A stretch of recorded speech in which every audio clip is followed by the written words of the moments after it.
तो उसने कहा नहीं सर हम शो ऑफ नहीं करेंगे, हम जब भी पढ़ेंगे जी जान लगा के पढ़ेंगे। मतलब मेरे दिमाग में वो बच्चा आज भी है, मगर जिन्होंने 20 रैंक लाई, 40 रैंक लाई, वो मेरे दिमाग में नहीं है।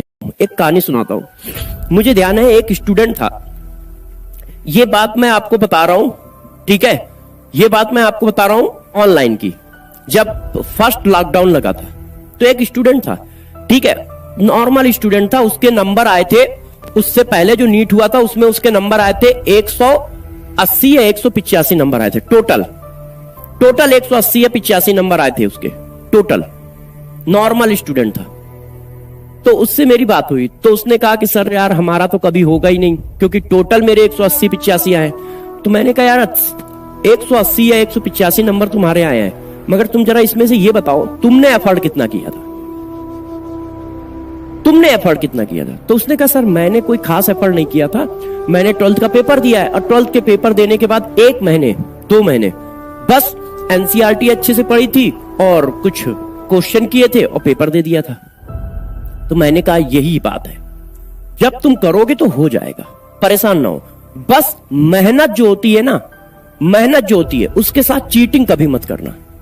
मतलब तुम दिखा रहे हो कि हम मेहनत कर रहे हैं, तुम दिखा रहे हो कि हम पढ़ाई कर रहे हैं, मगर रियलिटी में तुम पढ़ाई नहीं कर रहे हो। शो ऑफ नहीं चलेगा टीचिंग के मेहनत के साथ। तो उसने कहा नहीं सर हम शो ऑफ नहीं करेंगे, हम जब भी पढ़ेंगे जी जान लगा के पढ़ेंगे। और वो लगातार पढ़ता गया। अपने ही यहां बैच में था, पीडब्ल्यू में। ये सबसे पहले साल की बात बता रहा हूं, जो यकीन जिसको हम लोग सबसे पहला यकीन कहते हैं, जिसमें अलग सर के वीडियो थे, अलग सर भी पढ़ाते थे। वो लगातार पढ़ता रहा, लगातार पढ़ता रहा, लगातार पढ़ता रहा। नंबर धीरे धीरे बढ़ते रहे, ठीक है, 220 हुए, 230 हुए, 240 हुए, 250 हुए। जैसे जैसे वो टीचरों से पढ़ता गया और नंबर बढ़ते चले गए। बस उसकी एक खास बात थी, लगन थी बच्चे में। मैं ये नहीं कह रहा वो बहुत तेज था, क्योंकि मैं जानता था उसको, मगर उसमें लगन थी। मतलब वो अपना पूरा बेस्ट एफर्ट डालता था। बच्चे का नाम भी बता देता हूं, है ना, बच्चे का नाम भी बता देता हूं, है ना, महेश नाम था उसका, महेश। वो पूरी लगन से पढ़ता था, अपने आप बेस्ट देता था, जी जान लगा के। धीरे धीरे पढ़ता रहा, पढ़ता रहा, पढ़ता रहा, ठीक है। कभी कम नंबर भी आए, 400 पहुंचे तो कभी 400 नंबर आ रहे थे, फिर लगातार 350 आ गए, 450 आ गए, मगर वो डटा रहा और टीचरों के नोट्स को रिवाइज करता गया। तो जैसे जैसे वो सिलेबस पढ़ता चला गया और चीजों को रिवाइज करता चला गया, उसके नंबर 2, 4, 6, 10 बढ़ते चले गए, हर टेस्ट में बढ़ते चले गए। जब लास्ट तक पहुंचा तो उसके नंबर आ रहे थे 580 से लेके 630 के आसपास, जो सबसे लास्ट में टेस्ट होते हैं, फुल टेस्ट। तो वो डर रहा था कि सर हम बॉर्डर लाइन पे आ गए हैं, 580 से लेके 630 नंबर तक आ रहे हैं। मैंने कहा बेटा लास्ट टाइम है, एफर्ट मार दो, पूरी जान लगा दो। मैंने कहा रिवीजन खूब तगड़ा रखना।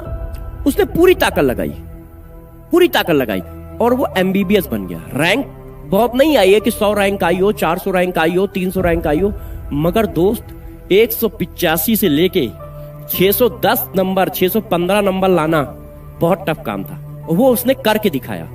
मैं सबसे ज्यादा उस बच्चे को ध्यान रखता हूं, मतलब मेरे दिमाग में वो बच्चा आज भी है, मगर जिन्होंने 20 रैंक लाई, 40 रैंक लाई, वो मेरे दिमाग में नहीं है।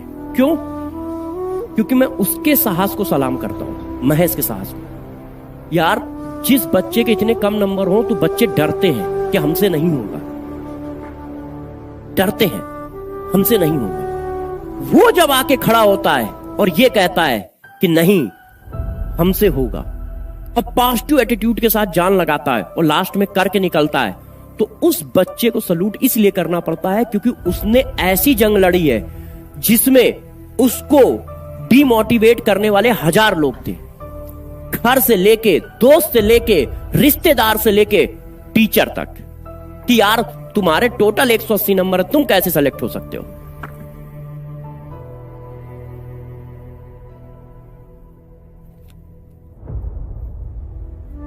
तुम कैसे सेलेक्ट हो सकते हो।